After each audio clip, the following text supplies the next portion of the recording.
how they respond at this is going to sound crazy, and I've done a lot of these the last couple weeks, but it's true. How they play against Cleveland is going to tell us a lot because they have the bye week. They are coming off their first win right now. They're getting a little healthy. How is your preparation? How are you using the bye week? Because the Jets have had some coaching issues. The rotations have been weird. For the things that Engstrand has done well, he's had some very curious third and fourth down calls at times. Decision making.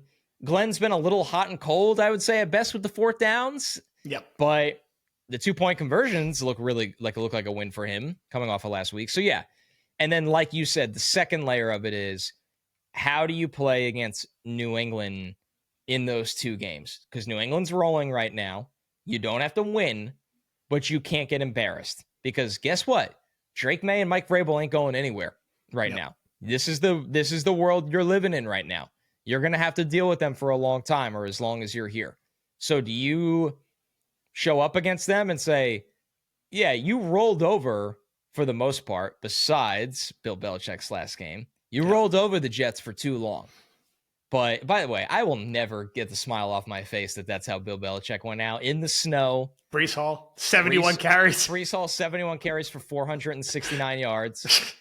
Robert Saleh smiling and just shoving it down Bill Belichick's throat. That's the best. That's just what life Belichick coming begging back, trying to get an interview with the Jets last year, which is funny in retrospect. So yeah, this is a classic. Like, there's too much story left to be told, and any podcast that is giving you, surefire takes of what Glenn is or isn't, there's so much football left, and we have to see.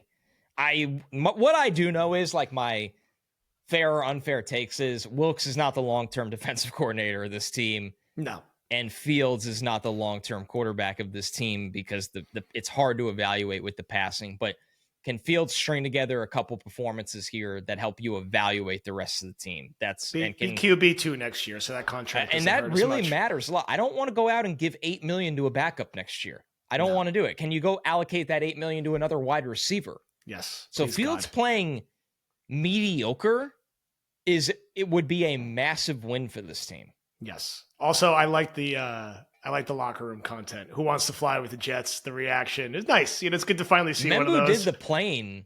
The plane was back. The first 2-point conversion. Yep. By the way, shout out Justin Fields. Like, two of the best 2-point conversions where he literally just did it himself both times.